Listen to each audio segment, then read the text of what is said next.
All right, let's have this conversation now and look at the number of young people who are buying houses. It does seem like there are some changes there. You think about some of, young South Africans who sometimes would be told that maybe you need to purchase a house in order for you to be able to secure your future. But it seems like less and less, young people are now buying houses as compared to 6 years ago. So let's get a sense there and look at the picture now. Hayley Ivins Downes from the Lightstone Real Estate Cluster Managing Executive joins us now. Thank you so much for your time, Hayley.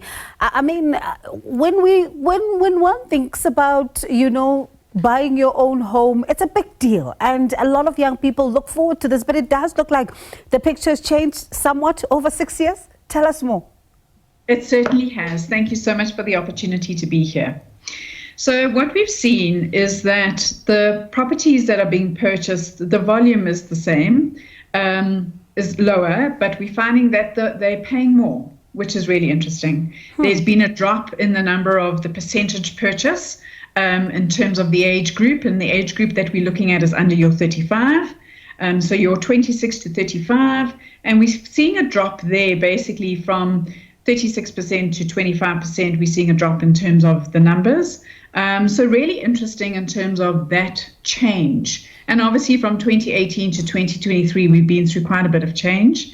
And understanding COVID and all of those changes as well. So various factors that have influenced this move. Now, when I'm interested also, because I see that your survey as well, also looking at the data around the choice of vehicle and the costs they prefer as well? Yes, so that's also changed. What we're finding is that's going to more of an SUV and a hatch. And we're also seeing the brands changing, right? So there's also a move more to your Nissans, your Toyotas, also your Cherries, your Havels are coming through slowly. But, your Volkswagen is still number one. But yes, we're seeing that change. And affordability. Oh, okay. That's quite interesting. And what does it then tell us, especially what you then found, especially around the property sales? So around the property sales, what we're saying is kind of the affordability of what people can afford. And what we've seen from 2018 to 2023 is we've seen that obviously the interest rate has gone up. And that has influenced the purchasing power of the buyers in the market of your 25 to 36, 35. So we're seeing that impact happening, which is obviously affecting kind of the purchasing that has happened, and really hoping that interest rates start coming down. So when it comes into the costs of their homes, does this come in? Definitely. So what we're seeing is obviously there's a transfer cost, and that is on properties worth more than 1.2 million. And so that affects the buying. And for this article, we specifically looked at properties between 1 million and 3 million, and that obviously had an impact. As soon as you saw kind of interest rates going up, that would also affect kind of what you're paying, and over and above that, you're paying the transfer costs. So anything over the 1.2 million, you're now paying transfer costs, which affects your affordability and what you actually are able to afford. Are you seeing that maybe there could also be some areas that they prefer to maybe buy property in versus others? Absolutely. We're seeing obviously certain locations, there are more focus, specifically in certain age groups, and also for first-time home buyers, very much linked into your development space, and where there's kind of what we're seeing a move towards is these kind of lifestyle developments where you are buying into a community that has everything there, your shopping centres and everything available. And I think that also speaks to what a number of people look forward to when they purchase their home, is that is everything around me, because the last thing you need is to be going far for some stuff that you'd like to buy, even purchase at a short term, for example. Absolutely. I think that is the big draw card, is the fact that all of these developments are now bringing in a need for shopping centres to be close, schools to be close, sports facilities to be close. So, you basically barely have to go anywhere but stay in your community, which is really important, from very various factors. What is it, what are you finding about first-time buyers? Because I know a lot of focus also goes towards this particular group.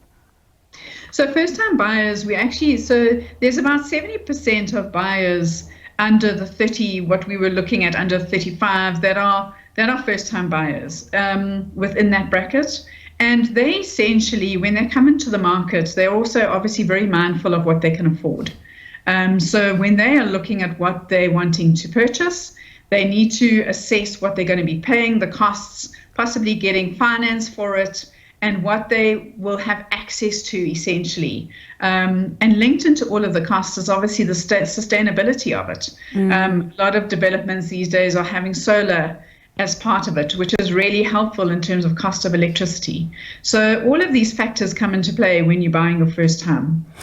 Hayley, there's something else that some people, especially when you're buying either a car or a house for the first time, it's interest rates. Some people don't take this into account, and in some instances how this could affect your repayment options. Are you finding that a lot more people are becoming cognizant of that as well?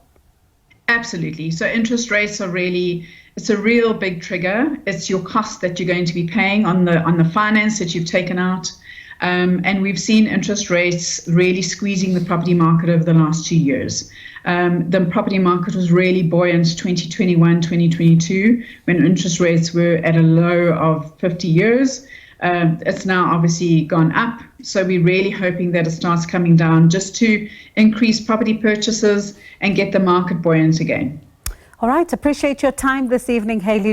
Thank you so much for that. I mean, quite an interesting, data here that we are seeing. I mean, this data, of course, looking at young people and them paying more, for their houses, but also looking at the fact that fewer young South Africans are buying houses than 6 years ago. So quite interesting data there. Lightstone Real Estate Cluster Managing Executive, Hayley Ivins Downes.